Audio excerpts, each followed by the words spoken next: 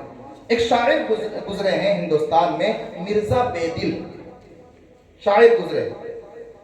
انہوں نے فارسی زبان میں اللہ کے نبی صلی اللہ علیہ وسلم کی شان میں بہت اچھے اشعار تھے, بڑے اچھے اشعار تھے. یہ اشعار کی بڑی شہرت ہوئی.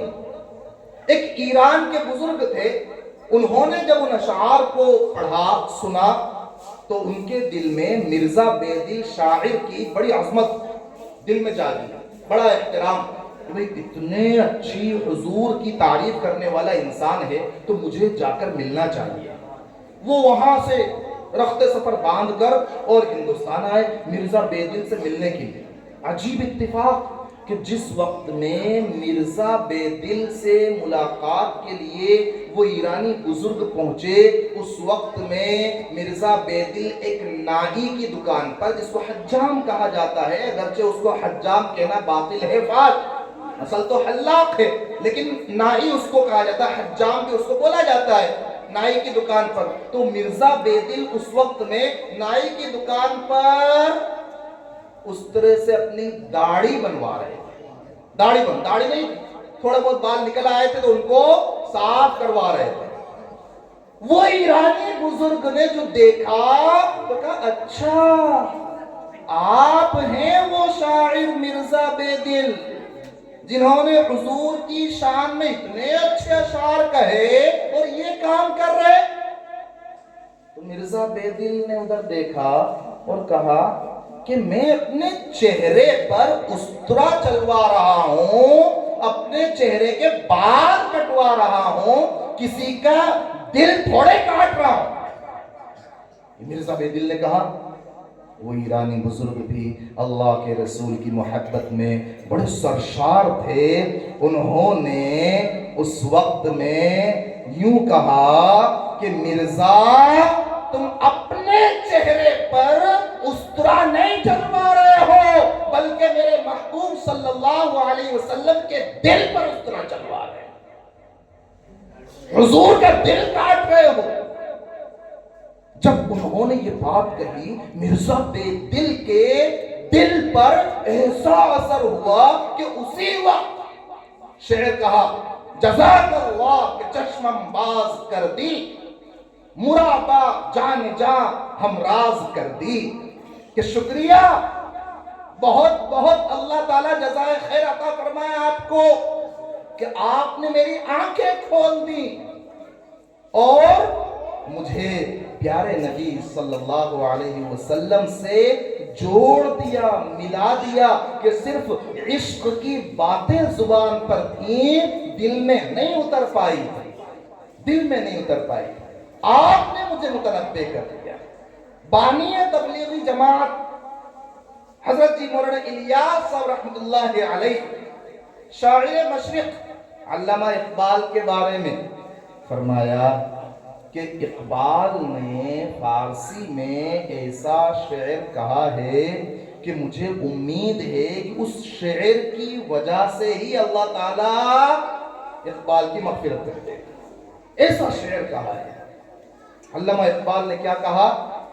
حضرت جی مولانا الیاس رحمۃ اللہ علیہ فرماتے ہیں کہ اقبال نے یوں کہا, تو غنی از ہر دو عالم من فقیر, روز محشر عذر ہائے من پذیر, گر تمی بینی حسابم ناگزیر, از نگاہ مصطفیٰ پنہا. کہ تو غنی, اے اللہ تو غنی ہے, دونوں جہاں سے مستغنی ہے, تو بے نیاز ہے, اور میں تو فقیر کنگال مسکین محتاج ہوں. روز محشر عذر ہائے من پذیر, اے اللہ میدان محشر میں قیامت کے دن میرے عذروں کو قبول کر لینا. اور اے اللہ آگے کہا, گر تمی بینی حسابم ناگزیر, اے اللہ اگر تو نے یہ فیصلہ کر لیا ہے کہ اقبال کا حساب لینا ہے۔ اے اللہ، اگر تو نے یہ فیصلہ کر لیا ہے کہ اقبال کا حساب لینا ہے تو از نگاہ مصطفیٰ پنہادگیر کہ اللہ تو مصطفیٰ کریم شفیع المذنبین صلی اللہ علیہ وسلم کی نظروں سے مجھے اوجھل کر کے حساب لینا کہ مجھے پیارے نبی صلی اللہ علیہ وسلم کے سامنے حساب دینے میں شرم آ رہی ہوگی کہ وہ جو راتوں کو میرے لیے روئے، میں ان کے سامنے اپنا حساب کیسے پیش کر سکتا ہوں۔ دامان شفاعت میں چھپائے رکھنا میرے سرکار، میری بات بنائے رکھنا، یعنی اے اللہ دنیا میں تو تو نے ہماری بات بنا رکھی ہے، دنیا میں تو تو نے ہمارے لاکھوں گناہوں کے باوجود ہمارے گناہوں پر ستاری کر رکھی ہے، پردہ ڈال رکھا ہے۔